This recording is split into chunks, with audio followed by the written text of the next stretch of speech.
Ya listo chicos, entonces buenos días, ¿ok? El día de hoy vamos a continuar con la clase de biología. El tema que nos toca es justamente bioelementos y biomoléculas, como lo expliqué en la primera clase de Ser Vivo. Vamos a ver, digamos, las clases consecutivas de biología en relación a la complejidad, a la organización que presentan los seres vivos, que van desde el nivel químico, pasando por el nivel biológico y terminando por el nivel ecológico. Y empezamos entonces con el nivel químico, que comienza con los llamados bioelementos, que son aquellos átomos, elementos, átomos-elementos, que presentan una cierta característica funcional dentro de un ser vivo, es decir, que deben estar presentes dentro de un ser vivo, ¿no? Son aquellos elementos con función organógena, ¿ok? O también llamada biológica, y que son aproximadamente unos 27 elementos, los que se presentan en la naturaleza, puede variar dependiendo del organismo. Tenemos una clasificación básica de los bioelementos, que son los bioelementos primarios y los bioelementos secundarios, ¿ok? Los bioelementos secundarios tenemos dos tipos, los macroconstituyentes y los llamados microconstituyentes. Los elementos primarios corresponden al 99% del peso corporal de un ser vivo, y los secundarios corresponden a lo que resta, o sea, el 1%. Los primarios son el clásico CHON, ¿ok? Esos cuatro elementos tienes que recordarlos siempre, son el clásico CHON. Carbono, hidrógeno, oxígeno y nitrógeno. Carbono, principal componente estructural de los seres vivos, es decir, prácticamente todo nuestro cuerpo está hecho de carbono, ¿ok? El hidrógeno, uno también de los más abundantes, y corresponde a lo que es la homeostasis o regulación de nuestro medio interno. Forma además, junto con el oxígeno, la molécula más importante en nuestro cuerpo, que es el nitrógeno, que forma parte de las proteínas, principal componente de las proteínas, ¿ok? Estos son solamente datos que debes recordar. Elementos secundarios entre los macroconstituyentes de 0,8% y los microconstituyentes, que corresponde al otro 0,2% para completar el 1%. Tenemos en los macroconstituyentes a dos, que usualmente también pueden colocarlos en los elementos primarios porque son muy abundantes, pero en algunas clasificaciones la gran mayoría lo coloca como macroconstituyentes correspondientes de elementos secundarios. Tenemos al fósforo y al azufre. El fósforo es el principal componente de la membrana celular, ¿ok? Y además del ácido nucleico, es decir, del ADN o del ARN, ¿ok? Cada uno de los elementos he colocado el símbolo también al costado para que puedas recordarlo nuevamente. El azufre, cuyo símbolo es S, también forma parte o gran parte de muchas proteínas que son primordiales para nuestro organismo, ¿ok? Tenemos sodio, cloro y potasio, son tres elementos que son sales muy importantes también para nuestro cuerpo porque nos ayuda a nuestra regulación hídrica, es decir, agua-sal, ¿ok? El sodio, símbolo Na, es un catión, es decir, que tiene signo positivo, ¿ok? Tiene signo positivo. El sodio es positivo por ser catión y es el más abundante en el medio fuera de la célula, es decir, extracelular, ¿ok? El cloro es un anión, o sea que tiene carga negativa, y es el anión más abundante también fuera de nuestra célula. Pero así como hay afuera de la célula, debe haber adentro. Tenemos al potasio, que es un catión, es decir, de carga positiva, que es más abundante, es el más abundante en el medio intracelular, ¿ok?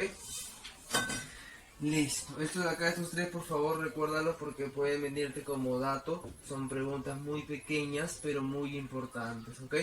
El elemento calcio, también el elemento calcio es un metal que corresponde a la formación de huesos, conchas, dientes, etc., ¿ok?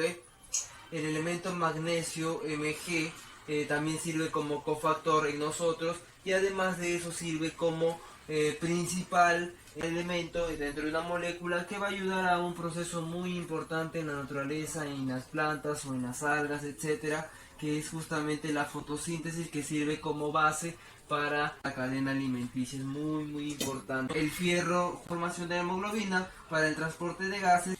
Los microconstituyentes, a 2%, una mínima cantidad de tu cuerpo. Tenemos el cobre, ¿ok? Que forma parte, cuyo elemento es Cu, cuyo símbolo es Cu, que forma parte de la hemocianina, que es muy similar al hierro en la hemoglobina, ¿ok? Sirven para lo mismo, solamente que la hemocianina se encuentra presente no en nuestra sangre como vertebrados, sino en la sangre de invertebrados, como por ejemplo los insectos. Ellos no tienen sangre en sí, tienen algo que se le llama linfa, ¿ok? Hemolinfa.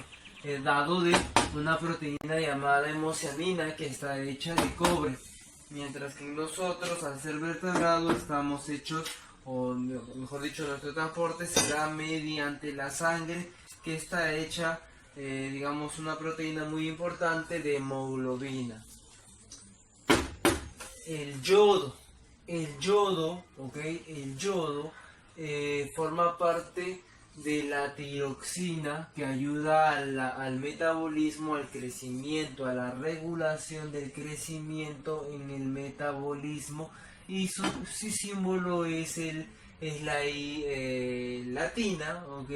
Y el yodo, como su nombre lo dice, se encuentra en la glándula, principalmente en la glándula tiroides, ¿ok? Viene de yodo. Como dije, nos ayuda justamente a la formación de tiroxina, que es una hormona que nos va a ayudar al crecimiento, a la regulación del crecimiento. El elemento zinc, también muy conocido, que es un cofactor, así al igual que el magnesio en nosotros, es un cofactor que nos ayuda a nuestro desarrollo físico y mental, sobre todo en la temprana edad, pues, ¿no? Es por eso que muchas veces se receta en fórmulas cargadas de zinc, o consumir bastante pescado para cuando uno es un niño, porque está en pleno desarrollo tanto físico como mental, y ese elemento llamado zinc ayuda justamente a eso, ¿ok? Ahora, hemos sido un poco rápido porque en realidad estos son solamente datos para ti, no hay mucho más que decir, mucho más que ahondar. Ahora, esos bioelementos forman parte del nivel químico de la materia, pero esos elementos se pueden adjuntar, se pueden aglomerar, pueden formar algo más grande.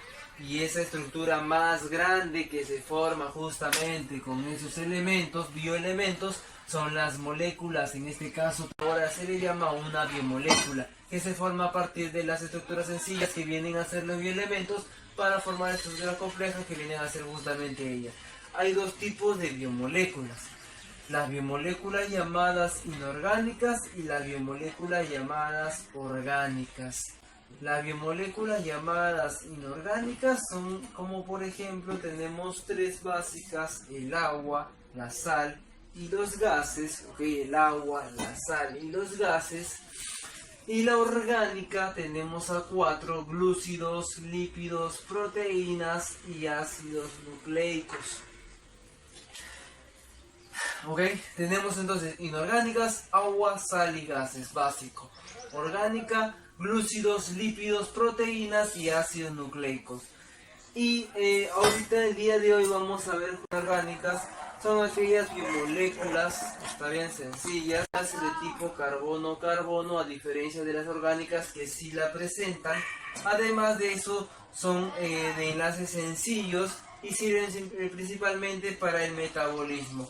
Además de eso, son moléculas de tipo polares, es decir, que presentan carga, presentan polos, como por ejemplo los enlaces iónicos y covalentes. Tenemos tres moléculas, acabo de decir hace un momento: el agua, las sales y lo que viene a ser los gases. Bueno, listo. El agua, las sales y los gases. El agua. Vamos a hablar sobre el agua. Datos precisos, datos importantes para ti. ¿Ok? Digamos que el agua es una de las moléculas más importantes para la vida. Es una molécula de tipo dipolar covalente, es decir, que es un no metal covalente. Además se le dice dipolar porque presenta dos polos, un polo positivo y un polo negativo. Y el tipo de enlace que se presenta en esta molécula es el enlace llamado puente de hidrógeno. ¿Ok? Puente de hidrógeno, recuérdalo por favor, estoy resaltándolo porque es un dato muy importante que conlleva toda la información que viene más adelante. Gracias a este enlace llamado puente de hidrógeno es que justamente el agua tiene todas las características que te voy a presentar más adelante. ¿Ok? Es uno de los enlaces más fuertes que hay a nivel molecular. ¿Ok? Listo. Presenta 60 al 70% del peso corporal en cualquier ser vivo, ¿okay? Aproximadamente corresponde a agua. Tiene una estructura tetraédrica con un ángulo de 104,5 Armstrong. Esto también está resaltado, ¿por qué? Porque es un dato preciso, ¿ok?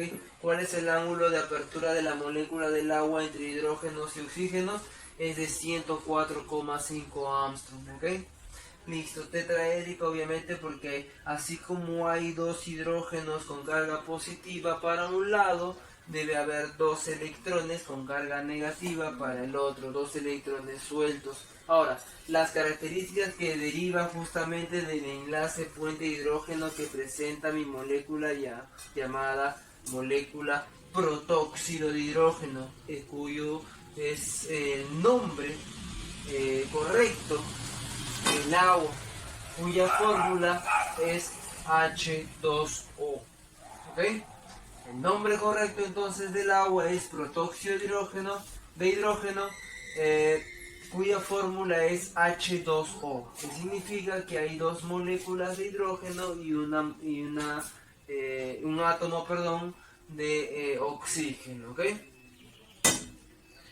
Característica muy importante del agua es que es un disolvente universal y que tiene una acción catalítica. ¿Qué significa eso? Que es capaz de romper cualquier cosa, destruir, degradar, disolver, como su nombre lo dice, ¿ok? Reacciona con otras sustancias de tipo polares, que son la gran mayoría de sustancias, ¿ok? Digamos que al tener polos ellas también, y el otro también al tener polo, lo que hace es llamar los polos opuestos.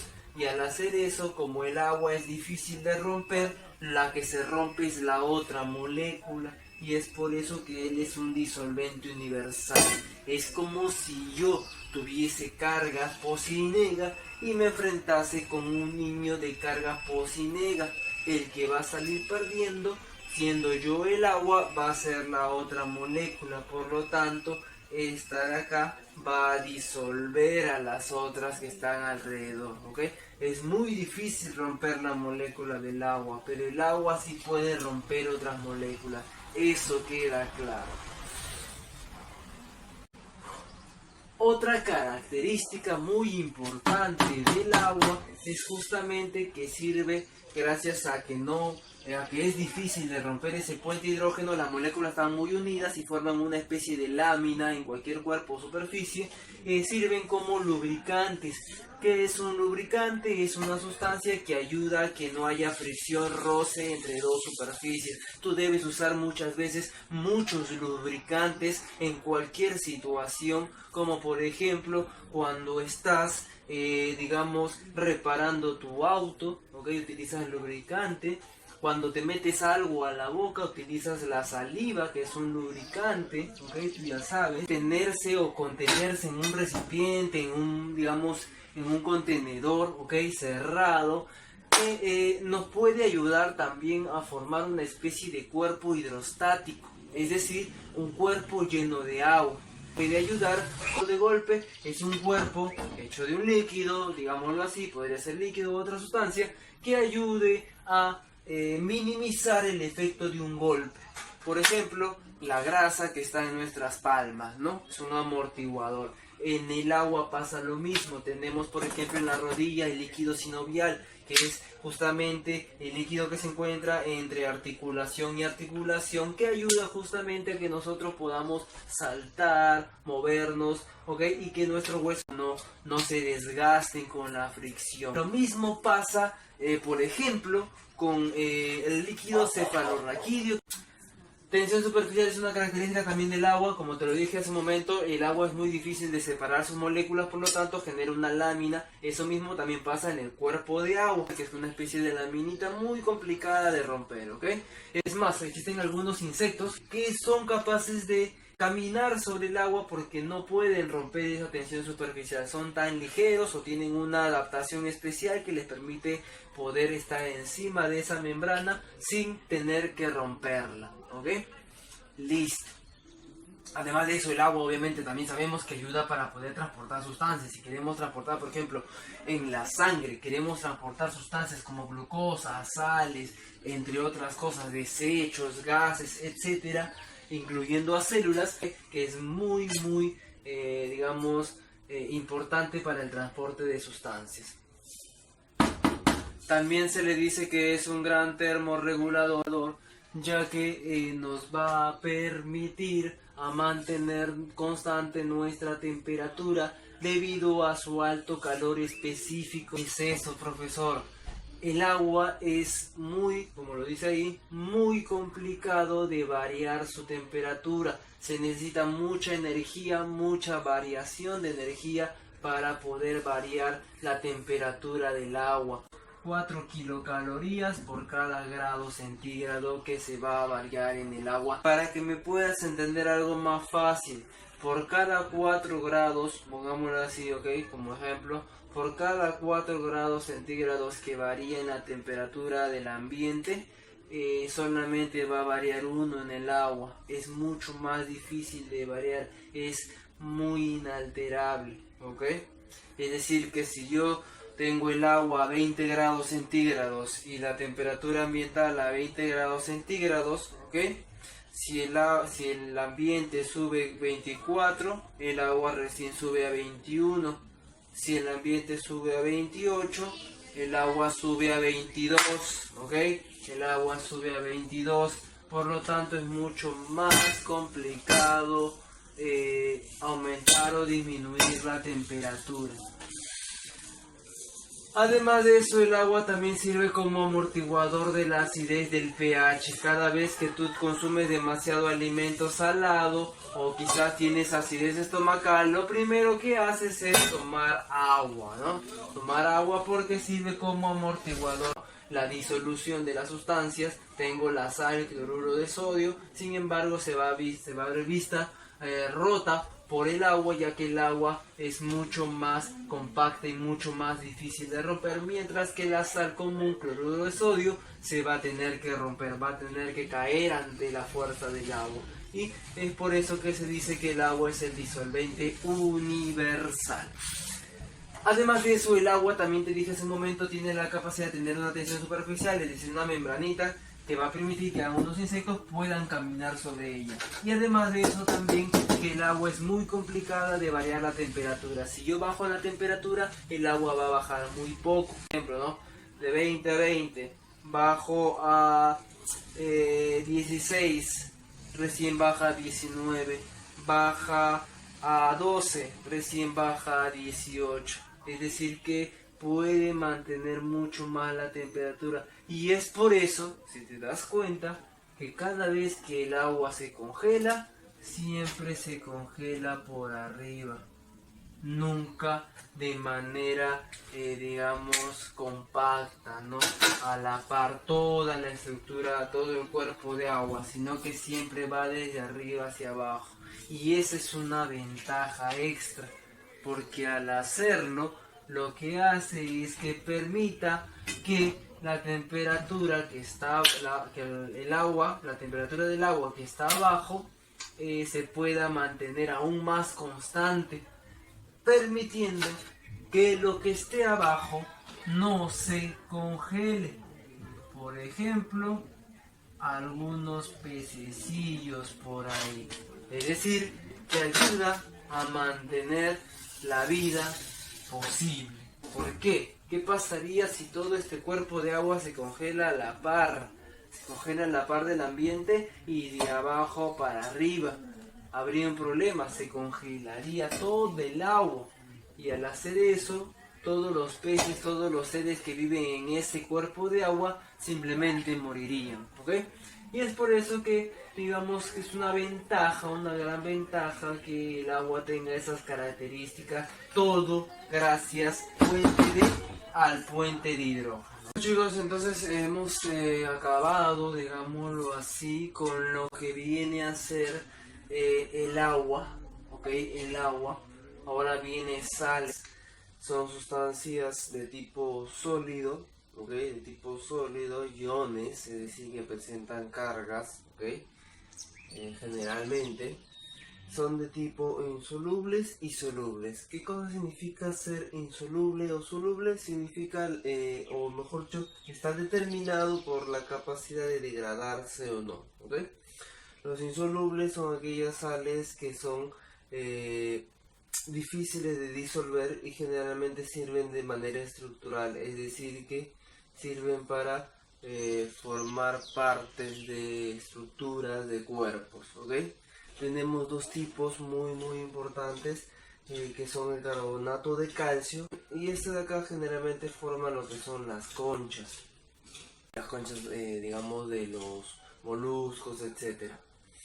El fosfato de calcio es un PO4, ¿okay? Un fosfato unido a calcio, ¿okay? Acá está la fórmula, y generalmente forma parte de los vertebrados en los huesos, ¿okay?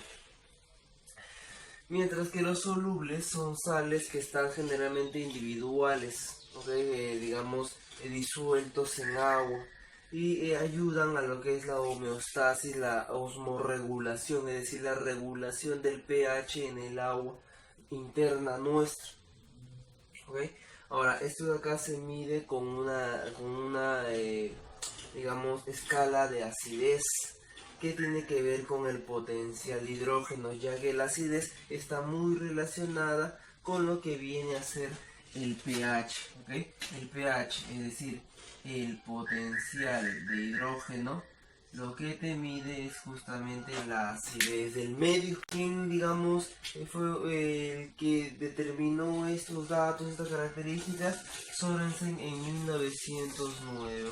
La acidez entonces tiene que ver mucho con la concentración de hidrógenos, así que mientras más hidrógenos haya, más ácido es el medio. Y hay otra sustancia contrapuesta al hidrógeno, que es el OH. Recuerda que todo en suma te debe dar una sustancia neutral, que en el caso sería el agua. Hidrógeno más OH es un hidrógeno más un hidrógeno más un oxígeno, que sería total el agua. Menos pH va a haber, digamos, un medio más ácido. A más pH significa que hay poco hidrógeno, poca concentración de hidrógeno, y el medio va a ser básico. Eso significa entonces que la escala va a ir de un valor inferior a un valor superior, y mientras más bajo sea el valor del pH indicado, más ácido va a ser el medio, y mientras más alto sea el pH indicado, más básico es el medio, ¿ok? Tenemos los valores del 1 al 14, en el cual 7 obviamente, que es la mitad, va a ser el valor neutral. Aquí se encuentra, por ejemplo, el agua. El principal es el ácido clorhídrico, ¿ok? El ácido clorhídrico es un ácido, como su nombre lo dice, que está muy cercano al 1, por no decir 1. ¿Y qué significa eso? Que es un medio muy ácido, muy corrosivo, ¿ok? Listo. Más arriba, casi por el 5, 4, 5, se encuentra el limón, ¿ok? Es un medio muy ácido, es un líquido, una sustancia muy ácida. Un poco más cercano a lo neutral, ¿ok? Pero todavía siendo un poco ácido, quizás un 6 punto y algo, está lo que es la orina, ¿ok? Más arribita, casi básico, pero todavía no, están las lágrimas, ¿ok? Las lágrimas que nosotros botamos, quizás tú por ellas.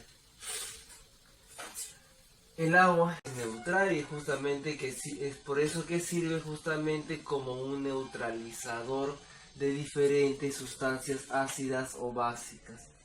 Un poco más arriba se encuentra el plasma, 7 punto y algo, o casi 8, ¿ok? El plasma de nuestra sangre. Y más arriba, un poco más arriba, está lo que es la saliva. La saliva es básica, que nos va a ayudar justamente a poder neutralizar cualquier sustancia ácida que puede ingresar a nuestro cuerpo, pues, ¿no? Ahora tenemos lo que son los buffers o tampones, o también llamados amortiguadores, que viene a ser lo mismo, ok, esos tres nombres. ¿Y qué cosa es? Son, digamos, sustancias que puedan impedir los cambios bruscos de pH. Recuerda que nosotros podemos alterar nuestro equilibrio de pH, entonces a veces puede ser muy brusco, muy de momento a otro. Por lo tanto, nuestro cuerpo debe tratar de, digamos, neutralizar esa sustancia rápidamente, antes de que nos perjudique a nuestro cuerpo, ¿ok? Y gracias a lo que es los buffers, tampones o amortiguadores que existen en la naturaleza, podemos, digamos, regularnos a nosotros mismos, y si necesitamos del exterior también podemos obtenerlo, ¿ok? Entonces, ¿qué hace un buffer o tampón en un medio ácido? ¿Qué hace un buffer o un tampón en un medio básico? Recuerda que son los dos más extremos. En un medio ácido, cuando hay muchos hidrógenos, ¿ok?, lo que hace es robarse esos hidrógenos y encapsularlos, impidiendo que cumplan su función normal, ¿ok? Que cumplan su función normal. Mientras que cuando está en un medio básico, como hay pocos hidrógenos, mucho OH, recuerda, mucho OH pero poco OH, entonces lo que hace el tampón es más bien liberar H's. Pero ¿por qué? Entonces se va a convertir en un medio ácido. Lo que pasa es que al liberar H's, como hay muchos OH's, se va a unir, digamos, el H con el OH, y va a formar una molécula que ya conocemos, que es la molécula del agua, ¿ok? Y el agua tiene un pH de tipo neutral, por lo tanto, digamos que se va a mantener. Obviamente, acaba en el medio ácido, se roba, y en el medio básico más bien libera. Te estoy colocando como datos cuáles son los principales buffers, tampón o amortiguador, como quieras decirlo, ¿ok?, en la naturaleza, tanto a nivel extracelular y de tipo proteína, ¿ok? El principal buffer, tampón o amortiguador de tipo intracelular, que significa que está dentro de una célula, es el fosfato, ¿ok? Grupos fosfatos como PO. El extracelular es el bicarbonato, ¿ok? Grupo bicarbonato, está fuera de la célula, que son los COs, ¿ok? CO, listo. El proteinato, que significa un buffer, un amortiguador de tipo proteína. El más importante es justamente la hemoglobina, que ayuda a que nuestra sangre no se acidifique, ¿ok? Constantemente se mantiene en un pH casi neutro. Y siempre te van a dar el valor del pH. Si el valor del pH es bajo, es un medio ácido. Si el valor del del pH es alto, el medio es básico, ¿ok? Listo. Y tenemos que el pH más pOH te da 14. Eso significa, por ejemplo, que si a ti te dan un pH de 2, el pOH automáticamente es 12. ¿Por qué? Porque te debe dar al final 14. Si el pH es 8, automáticamente el pOH te da 6. ¿Por qué? Porque te debe dar un valor de 14. ¿Ok? Listo. Espero por favor que hayas entendido esa parte. Ahora, gases. Gases es mucho más facilito, ¿ok? Ya que te voy a mencionar los 3 gases en relación a ese gráfico, ¿ok? No he escrito mucho, de todas maneras todo se entiende ahí. Principales procesos metabólicos que existen en la naturaleza. Tenemos a la planta. La planta, ¿qué es lo que hace? La planta lo que hace es captar la luz del sol y obtener el CO2 del ambiente. Este CO2 y esta luz más diferentes sustancias del suelo, ¿ok?, que más adelante te voy a explicar, convierten todo esto en sustancias orgánicas nutritivas para que la planta pueda crecer mediante un proceso llamado fotosíntesis, ¿ok?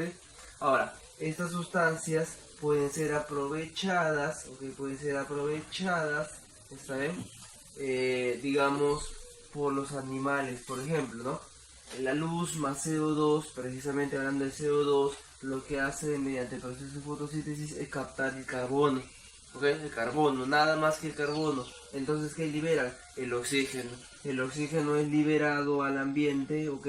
Y es respirado mediante el proceso llamado respiración celular y aprovechado por los animales, por los otros seres vivos, para un proceso, digamos, catabólico, que va a obtener energía y libera nuevamente el CO2, El CO2 es liberado nuevamente a la atmósfera y enviado, reciclado para otra vez llegar a las plantas y que vuelva a suceder ese proceso.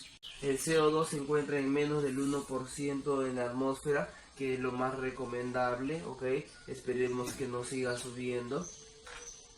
Listo. Entonces el proceso básico es de oxígeno y CO2, El oxígeno se encuentra en la atmósfera más o menos en un 21%, En un 21%. Listo. Entonces tenemos esto, Ahora, existe otra molécula también muy importante que es el nitrógeno. El nitrógeno atmosférico se encuentra en un 78% y es aprovechado por, digámoslo así entre comillas, las plantas, Ya, profesor, entonces si es aprovechado por las plantas, si existen un 78%, significa que las plantas pues deben tener un montón, pues, ¿no? De dónde aprovechar, deben tener bastante sustancias que puedan ser aprovechadas por ellos. En realidad no tanto así, ya que estas de acá no son capaces de absorber muy fácilmente el nitrógeno atmosférico, Así que se basan o se ayudan de unos organismos más pequeños que son las bacterias, que se encuentran en simbiosis o en unión o en alianza o en, digamos, pacto con ellas en las raíces, que convierten el nitrógeno atmosférico en grupos nitritos, nitratos, para que sea mucho más fácil de absorber por las plantas, porque estas de acá no, digamos, no se les hace fácil hacerlo, Listo, todo esto obviamente en un proceso en conjunto, ya que los dos obtienen beneficio de eso. Este nitrógeno se convierte en proteínas en las plantas y es llevado o aprovechado por los animales o por los otros seres vivos que se alimentan de esto de acá. Les ayuda a su crecimiento, les ayuda a la obtención de energía, estructuras, etcétera, pero también pueden ser devuelto el exceso mediante la orina y las heces, Entonces aquí básicamente en este pequeño gráfico, jóvenes, entonces espero que me hayas entendido, básicamente esto de acá es la primera escala del nivel químico de los organismos vivos. Como te dije, vamos a empezar desde lo básico hasta lo complejo, pasando por el nivel químico. Empezamos acá, seguimos por acá, siguiendo por el nivel biológico, que más adelante lo vamos a ver, y terminando por el nivel ecológico, Y obviamente también vamos a aprender un poco de anatomía. ¿Está bien? Listo, chicos. Espero entonces que estén bien, Y ya nos vemos en una próxima oportunidad.